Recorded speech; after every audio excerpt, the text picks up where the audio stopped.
Hello, everybody. Welcome back to the Organic Podcast. I'm your host, Reagan. In today's episode, we are going to be going over what it means to be cringe and why worrying about being cringe is actually keeping you from living a much happier, healthier, better life for yourself.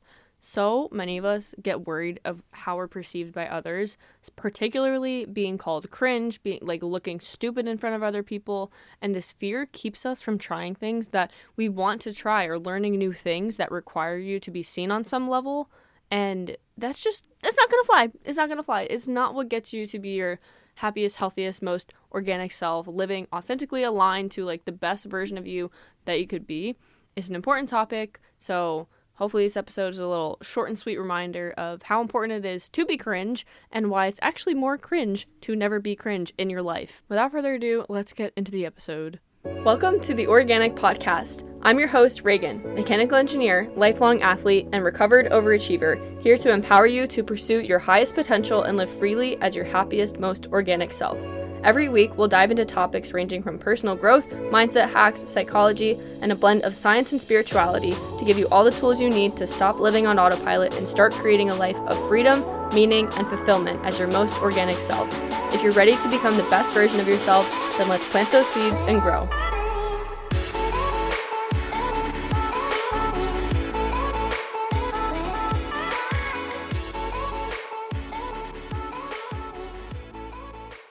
If you follow me on Instagram, you might have seen that I made a reel about the topic of being cringe within the past month or so, and I was so happy to receive a DM from someone who was like, I was almost scared to post something on my story, and then I remembered what you said about being cringe, and I was literally like, fuck it, I'm fucking doing it. And I was like, oh my god, that is exactly what I want for the message that I'm trying to spread, the shift that I'm trying to make in people's lives so that they can be happier and more authentic and free to just be themselves. So what does it mean to be cringe? Being cringe is like this universal societal term that just means that you're doing something that's like out of the ordinary, that's kind of weird, and it's like when someone calls you cringe, it's like they're assuming that other people agree that you're doing something that is just outside of the norm and just weird, that deserves to be judged. And to that I say, if you've never felt cringe in your entire life, you have not truly lived. You have not taken any chances. You have not taken any risks. You have not put yourself out there to experience life in a different way, to try something new, to dare to look dumb trying to learn something in front of other people, and therefore, you're the one who's more cringe. Ain't that the fucking truth? It's so funny that the people who judge you the hardest are always going to be ones who are doing less than you and or are definitely not living a life that you want to be living. Maybe not externally or internally, but one or the other. Like, they have something going on that you don't want. I don't want to associate myself with people who say things like, oh my god, that person is so cringe on a regular basis. Because you know what? Sometimes we all do cringy things. Other people do things that we're going to find cringe, and I feel like I'm going to get tired of this word by the end of this episode. So I can't even think of a synonym. But sometimes, yes, other people are going to do things that make other people, make someone go, oh, that's a little cringy. You know what? That just means that I wouldn't personally do that. And if someone's doing something that I'm like, oh, I don't know if I would do that, it's usually because I'm worried about how I would be judged by other people if I did the thing that I'm calling cringe or I'm thinking is cringe. Are we getting this picture? Because I made a whole other episode about this, but when you are judging someone else, what you're actually doing is judging yourself, because you are preemptively assuming and trying to protect yourself from the idea of, if I did that thing, I would be judged by other people. I would be ostracized. That's weird. That's whatever. Therefore, I am going to project that insecurity onto the other person because it's making me uncomfortable and it's reflecting back to me somewhere that I feel a little icky inside, a little gross, a little scared, worried about judgment from other people. But honestly, guys, when you see someone who is just being so authentic, especially I'm thinking of people who post online who might be a little quirky to other people, or they're really trying something that has a lot of people thinking, wow, that's so cringe, wow, that's so whatever. good for them. Like, I applaud them. I admire the fact that people have the balls to actually be themselves and to do something that other people are going to call cringe knowingly, and then still be able to say, fuck that, I don't care, I'm still going to do it. Because who is happier? Who is more free? Who is more authentically aligned? The person who is doing something that they love to do, that they want to try out, and being judged for it, or the people who are sitting with their little popcorn in their Instagram basements in the corner of their bed, just like hiding out, miserable on the inside, being like, nah, nah, nah, nah, that's so cringe. Who is happier? And who do you want to be more like? The losers who are judging everyone, or the weirdos who are being themselves, quote unquote weirdos? Because honestly, weird is entirely a perspective of the seer, and all of us are fucking weird in our own ways. It's just a difference of how much you're willing to show the world how weird you are. So, if anything, that makes it so all of us are weird, but none of us are weird. Get what I'm saying? Like, I think you're following along. And on another note of being cringe or being judged by others, every single person you might look up to, like especially people who have big platforms or are super successful or really fit or whatever, they all had to start from some version of zero. Some people definitely have different advantages than other people, different privileges, different places they start from, but still, everyone who's good at something now was not good at it when they started, or at least not nearly as good as what they're doing when they started, which means that what was required of them was for them to do something out in the open to the world, learn as they go, in front of an audience probably, in front of the people they love, the people they care about, new people online, NPCs, whatever. They had to do something where they didn't know what the fuck they were doing. And they kind of had to take a risk and just put themselves out there and be consistent with it. And all the reps, all the small things is what got them to where they are now. And I'm not talking about this like I'm some motivational speaker who is at the top of the mountain looking down on everyone else. Like, bro, come on, guys. We all know right now, if you're listening live or in any span of live to near when this episode was posted, like, I'm still starting out. I'm not a professional. I am healthy. I'm in a very good place in my life, but I'm not fucking like Alex Hormozy. You get what I'm saying? But I do have the understanding of this perception and perspective that successful people are not actually different than you. The people that you look up to the most, like someone like Monica for me, who's living like such a fucking wealthy, abundant, beautiful, like aligned, healthy lifestyle, like that, she's not different than me. And the people you look up to are not different than you. There's no fundamental difference besides the fact that they were willing to be a little cringe, to do the things that other people didn't want to do, to be vulnerable, to be seen on a platform in a way that other people judge them for. And they stuck with it. They stayed consistent. They still kept doing it. They kept learning. They kept growing. And incrementally, all of this builds on top of each other until suddenly they were super successful on the outside perspective. But really, all it took was, first off, the audacity to just think that they could do the thing, and consistency. So, all that to say, you know what? If you want to be successful, you're going to have to be fucking cringe. Like, I'm sorry, you're going to have to be cringe at some point in your life and have some stupid people say stupid shit about you because you dared to put yourself out there. And we really do need to reflect on, who are we giving energy to?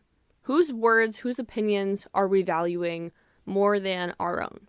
Because you need to make that filtration system of your brain literally like a reverse osmosis filter only for the people that actually serve you and who you want to become.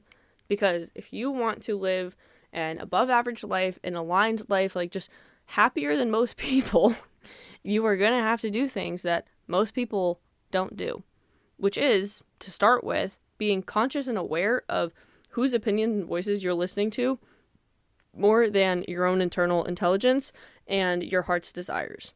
A consequence of putting yourself out there is going to be that people are going to judge you and say things about you. But think about those people. Do you want to switch places with them? Do they even like themselves? Do they like their lives? Do you want to live a life like them? If you don't, then why the fuck are you listening to a goddamn word that they have to say?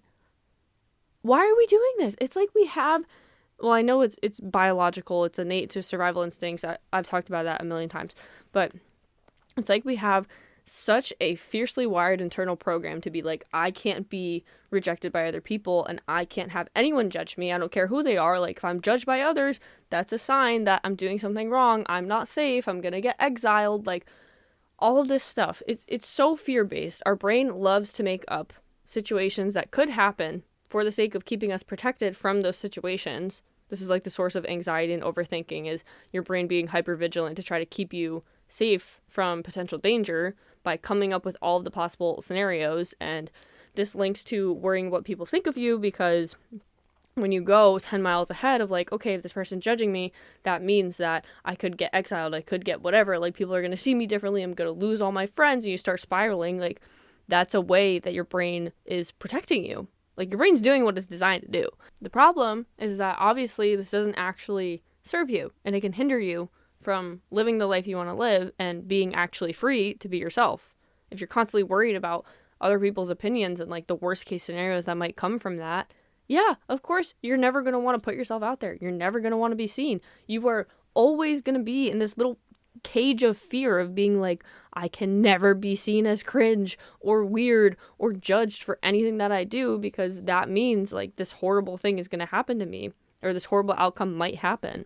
You have to literally retrain your brain to be like, dude, we're fine. We're fucking fine. As a very high level overview, that's essentially what you have to do when it comes to rewiring your brain around these things. But you can't change what you're not aware of. And if you're not even aware of how much weight you're giving to other people's thoughts and opinions, you can't change your perception of them. And you can't change how locked in you are to worrying about what these people think. But a key part of the awareness that helps is what I said before, of put it into perspective. Like, who are these people that I'm so worried about judging me? Random people? Even people who are close to me? Why am I so worried about them judging me? You're worried because you don't want to look weird, you don't want to be ostracized, and you don't want to lose the people that you love. But here's where the logical counter comes into this. People who are meant to be in your life, like truly, truly meant to be in your life, will see you being fully authentic, trying something new, putting yourself out there that you might be a little worried about, and they will support you. They will be happy for you. They will cheer you on. Like, they will back you. They will unconditionally love you. They're not going to say shit judgmentally about you or say these things behind your back or call you cringe or whatever. Anyone who's doing that is not supposed to be in your life. And it's kind of a brutal filter of authenticity, but truly being your most organic self and having the audacity to be fully authentic is like the fastest way to filter out all of the people who are not meant for you and call in the people who are meant for you. But the trade-off is the fact that you have to be judged by the people who are not meant for you. It's a gift and a curse, because it feels shitty to have people say dumb things about you. You know how fucking, this is a tangent, this is going to be a side tangent, but you know how fucking annoying it is for the fact that I had a TikTok blow up over the summer that I also posted on like a spam Instagram account that I have, talking about how men should have good posture when they propose.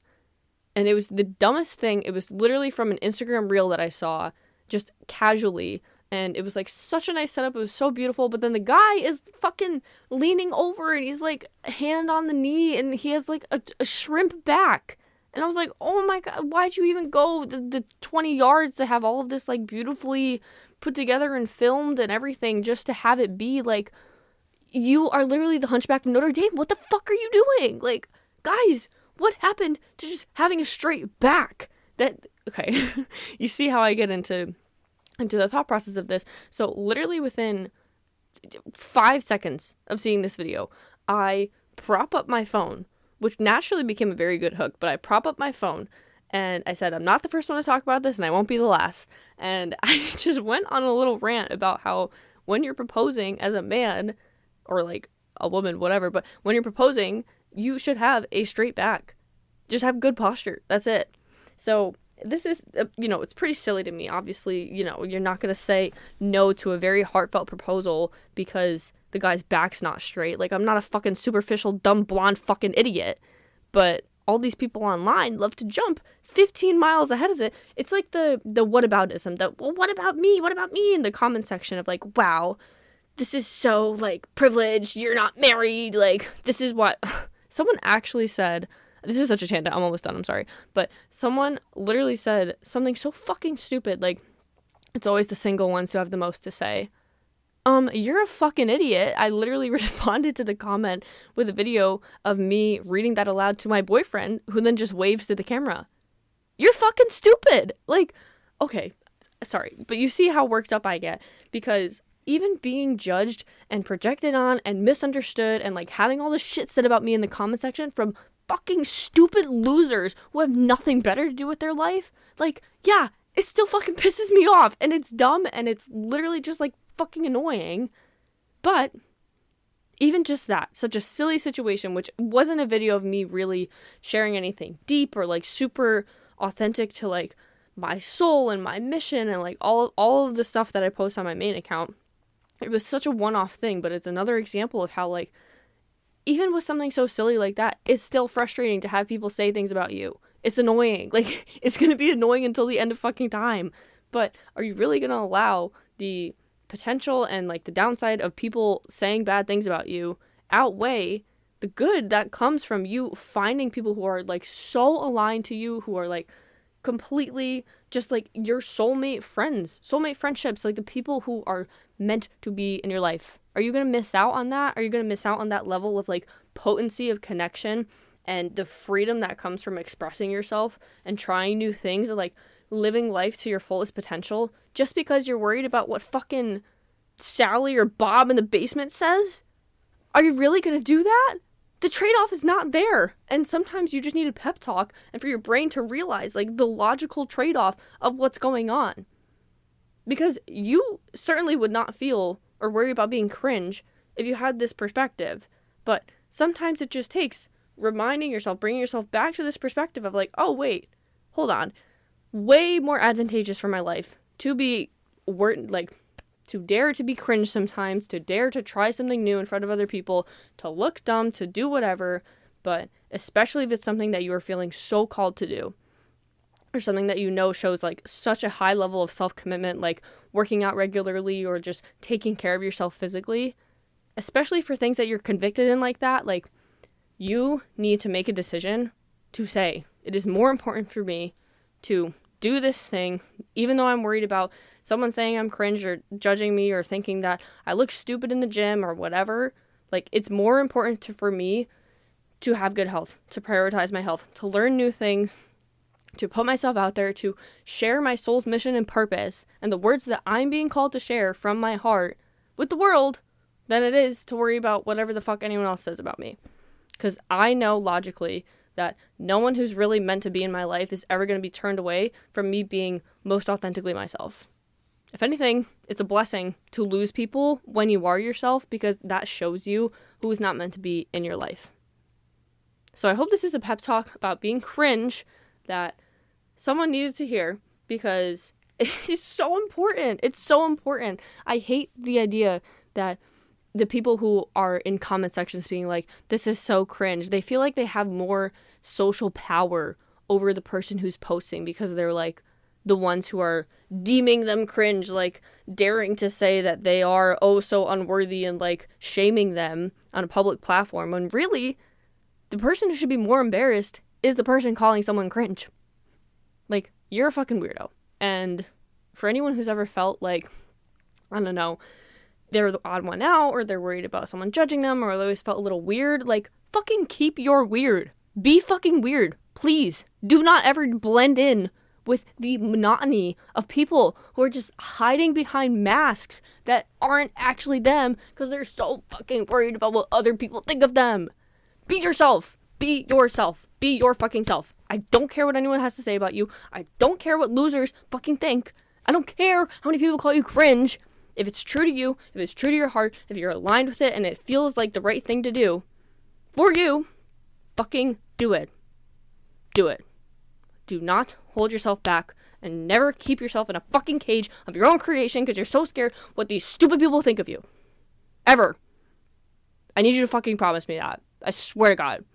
Don't fucking do that. I sound like a mom, but I'm serious, guys. Like, you cannot live as your happiest, healthiest, most organic self if you are holding yourself back from truly reaching your potential and trying new things and, like, spreading your wings, branching out, like, just living life. You can't hold yourself back from that. Like, you cannot do that for the sake of worrying about someone calling you cringe. Don't do that. I've said that a million times in this episode. Don't do that. So, anywho, I think that's all I wanted to share for today. I hope that you guys have some inspiration or maybe some fire under your ass to realize that you don't need to hide behind a mask and a cage of your own internal creation anymore. And you can actually branch out and be more free as your most organic self. So, I hope this was a good one for you guys. Shorter episode than usual. I am actually traveling this week, so if you are listening to this live, I am going to be posting on my Instagram. I'm really excited, and I might make an episode about it after I get back. So, it's a big trip. It's like a community event that I'm going to overseas, and I'm just so excited. So, anywho, thank you guys for listening to the episode. As always, I love you so much. Go be your most organic selves, and I will see you in the next one. Thank you so much for tuning into the podcast. If you got something out of today's episode, I would so deeply appreciate if you left a rating and or a review of the show on either Apple or Spotify to help put this podcast in more people's ears. Follow along with me on my socials, which are tagged below, and I will see you in the next one.